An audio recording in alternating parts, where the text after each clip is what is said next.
ये है ला खेरिया, स्पेन की लांसारोटे द्वीप पर वाइन बनाने वाला इलाका। यहाँ 3 मीटर गहरे क्रेटर्स में अंगूर की खेती होती है ताकि पौधों को तेज हवाओं से बचाया जा सके।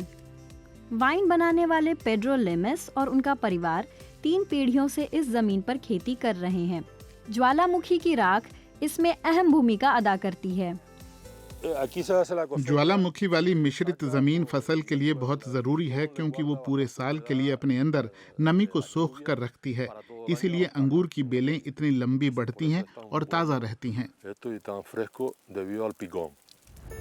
पहले यहाँ गेहूं की खेती होती थी, लेकिन 1730 में यहाँ बड़ा ज्वालामुखी फटा और उसके बाद सब बदल गया। लावा 6 साल तक निकलता रहा, जिससे खेती बर्बाद हो गई। बाद में पता चला कि यह जमीन तो खनिज तत्वों से मालामाल है और अंगूर की खेती के लिए बिल्कुल बढ़िया है। इग्नासियो रोमेरो एक जीव विज्ञानी हैं। उनके लिए कृषि के पारंपरिक तरीकों को सहेजना सबसे अहम प्राथमिकता है। हमारे लोगों ने ज्यादातर जमीन गंवा दी, तो उन्हें मुश्किल हालात में जैसे तैसे अपना अस्तित्व बचाना था। इसीलिए उन्होंने ये बड़े बड़े गड्ढे खोदे। उन्हें पता था कि नीचे की जमीन उपजाऊ है। उन्होंने इन गड्ढों में अंगूर की बेलें लगाईं और उन्हें कामयाबी मिली। इस जगह बहुत कम बारिश होती है, लेकिन राख हर साल 150 मिलीमीटर बारिश को अपनी सतह के नीचे स्टोर कर लेती है। एक क्रेटर में 20 किलोग्राम तक अंगूर पैदा हो सकते हैं, जिनसे वाइन की 20 बोतलें तैयार होती हैं। यहाँ अंगूर की खेती पूरी तरह ऑर्गेनिक है। इस द्वीप पर वाइन बनाने वाले 1000 लोगों में से 100 ने रासायनिक कीटनाशकों को पूरी तरह छोड़ दिया है। इसके बदले वे अपनी फसल को बचाने के लिए प्राकृतिक तरीके इस्तेमाल करते हैं। यहाँ पर हम चूना देख रहे हैं।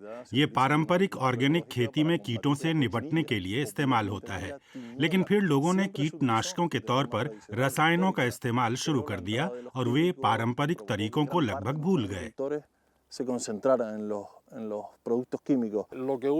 ये ऑर्गेनिक है क्योंकि मैं सल्फर और चूना ही इस्तेमाल करता हूँ।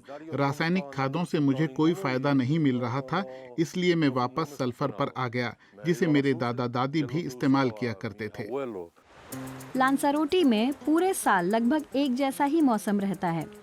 जुलाई के अंत में अंगूर की सालाना फसल उतरती है, जिसे यूरोप के मुकाबले बहुत जल्दी ही कहा जाएगा। किसान अपने अंगूरों को स्थानीय वाइन सेलर्स में ले जाते हैं, जो हर साल 30 लाख बोतल वाइन तैयार करता है। औद्योगिक उत्पादन के लिहाज से यह बड़ी संख्या नहीं है। यहाँ मालवासिया अंगूरों से बनने वाली वाइन में से 75% कैनरी द्वीपों पर बेची जाती है। लांसारोटी की वाइन बहुत अनोखी और ज़बरदस्त होती है और ये बहुत ही मुश्किल जलवायु से आती है, जहाँ पर बहुत सारी हवा, खुश्की और गर्मी होती है। इसीलिए अंगूरों में बहुत तीव्रता और खनिजों की महक होती है और आपको फिर वाइन में भी वही मिलता है। यहाँ मुश्किल परिस्थितियों में 250 साल से वाइन बन रही है, लेकिन लांसारोटी में जो पारंपरिक तरीका इस्तेमाल हो रहा है वह वक्त की हर कसौटी पर खरा उतरा है।